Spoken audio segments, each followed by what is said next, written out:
दतिया तक लाए हैं। मैं बात करूंगा चिन्हों तक, तो तुम प्रतीक और चिन्हों तक आ गए हो ना। मैं आता हूं जी, आ रहा हूं। देखिए, योगी जी ने जो कहा है बहुत अच्छा कहा, उनको कहना भी चाहिए, वो साधु संत हैं। लेकिन उसी में अभी जो आपने गिनाए खूबियां, उसमें एक है कि अहिंसा परमो धर्मा, अहिंसा ही जो है वो परम धर्म है। तो क्या योगी जी इस पर अमल करते हैं? उनके जो शब्द होते हैं, जिस तरीके से वो कटाक्ष करते हैं, और उनके पार्लियामेंट में स्पीच भी है कि कैसे कैसे उन्होंने कब्रों से निकाल के ज़िना करने की और इसमें दरी करने तक की बात की।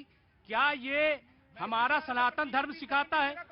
क्या हिंसा जो है हमारा सनातन धर्म सिखाता है? वो सनातन धर्म राष्ट्र घोषित कर दें, लेकिन हिंसा रोकें। आज ये सवाल सोशल मीडिया पे आया कि अयोध्या में राम मंदिर तो बन गया, लेकिन भारत में राम राज क्यों नहीं आया? ये सवाल योगी जी से भी है कि यूपी में ही सही, क्या राम राज कायम कर पाए वो?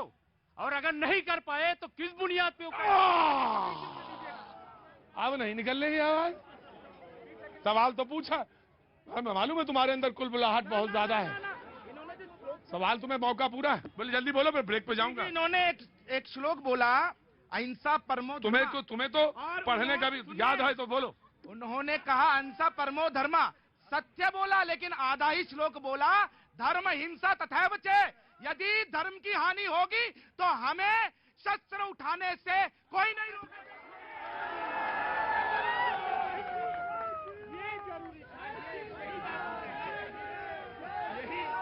यही बात वह कहना चाहते थे। ना आप दया आप समझे नहीं।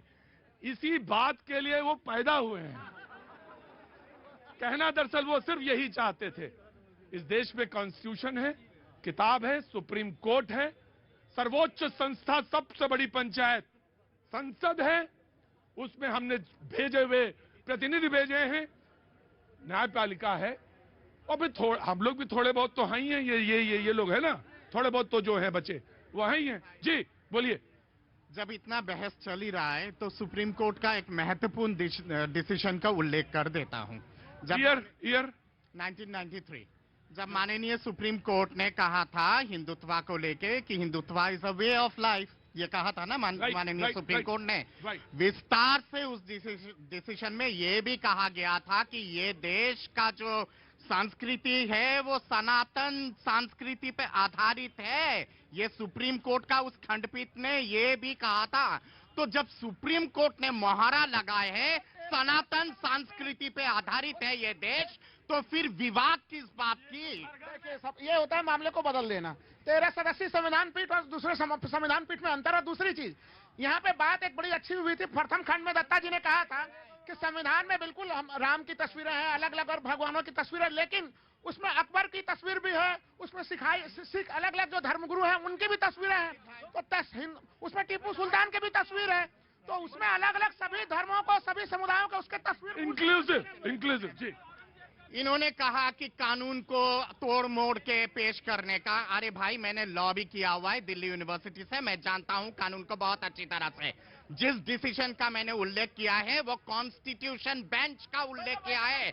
9 जजेस ऑफ द सुप्रीम कोर्ट, उससे बड़ा खंडपीठ कुछ नहीं होता है, वो सबसे बड़ा खंडपीठ होता है। तो इसलिए आपकी बात बेबुनियाद बात है।